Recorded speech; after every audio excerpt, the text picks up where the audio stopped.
All right, so I want to share a tip with you guys that I think will really help improve your painting. All right, first let's take a quick look at some of the paintings I did last week. This one is an 18 by 24. All right, this one here is a 14 by 14, and then little 8 by 10. And this one is a 12 by 16 that I did on location yesterday. I feel like I kind of leveled up a little in the last week, and here is what I did. All right, I set up an album called Seascape Paintings, and then I just dragged and dropped a bunch of images off the internet. These are paintings that have one or more elements that appeal to me.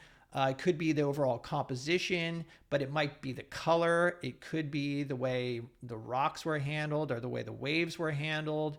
And then, yeah, so I just put them together in one album. I can view the whole collection all together, or obviously I can highlight and then scroll through and also blow up if I want to see specific elements about the paintings. If I'm looking at the paintings to try to evaluate composition, I tend to look when they're shrunken down into thumbnail form. It's an easier way to see the overall composition. I did notice that there are a lot with rocks in the foreground. So that was something that I felt was kind of interesting. Again, I wasn't aware of that until I looked at all these paintings together. Again, I selected these paintings just because they appealed to me. And then I determined afterwards that, wow, okay, a lot of these paintings that I like have rocks in the foreground. All right, then if I blow these up, I can see things that, I can look at them more specifically, the way the brush work is handled, the way the color is handled. For example, look in these rocks here. There's a lot of variety of color. And then also the way the brushwork is handled in this water here. There are also things that I wouldn't do. Like I would not include seagulls in my painting. I look for overall strong design. I'm not interested in details. To me, they detract from the overall composition. But again, that's my personal taste. Also in this painting, there may be other things that I'm not crazy about. Like I feel like this is really strong, but this rock over here to the right, not sure, how I feel about that. So I experimented and I cropped it as a square. This way it puts more of the focus on this water in the foreground here, which is what's interesting to me. It eliminates this kind of dark rock that's kind of heavy. I think I like this composition better here, this square composition. Again, it's kind of more of a zoomed in view, and it's featuring the water, the colors in the water, the colors in the rocks. And I've done that with other paintings as well. Let's go back here. Here's another one. I really like this painting. Lots of great light in this painting. But my favorite area is this area up here. I do like this. This is really nicely painted in the foreground. But I thought, what if I cropped it and then eliminated some of that foreground? Now the focus is more in this area here. It's more on the waves. You still have these rocks in the foreground, which is nice, and you have shadow, but you have less of that in the foreground. Both paintings can work. It's just fun to experiment and with your own compositions, like maybe experimenting with how you would change the composition.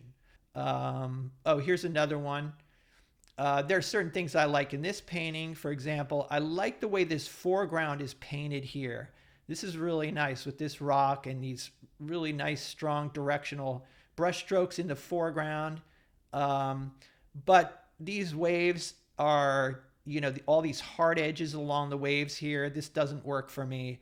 The colors are really nice. It's just, this could be softened up. There could be more motion in this.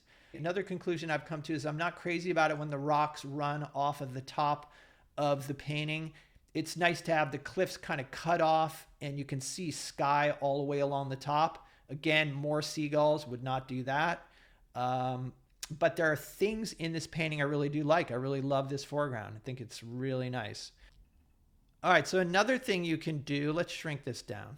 All right, so this painting, when it's a thumbnail, looks really realistic. What you can do is you can also blow them up and look very carefully at the brushwork.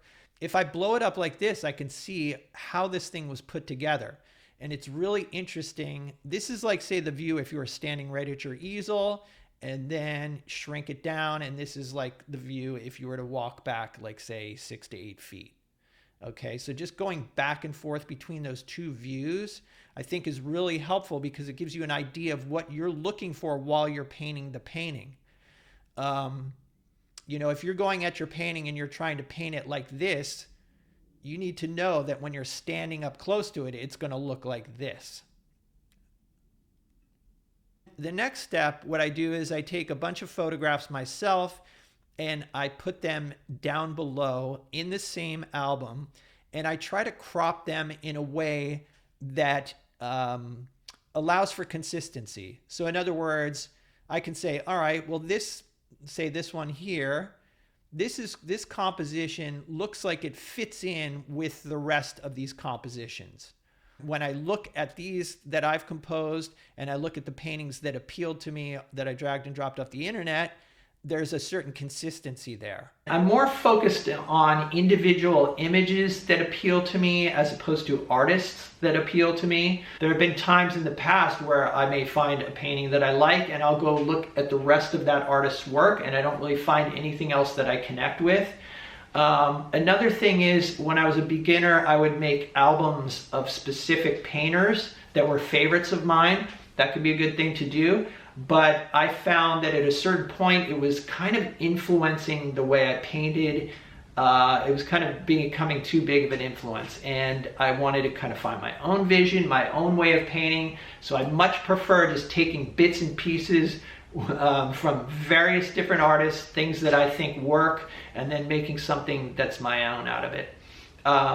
So anyway, this has been really helpful for me. Hope you find it helpful too. Let me know what you think in the comments. Thanks for hanging out. I'll see you in the next video.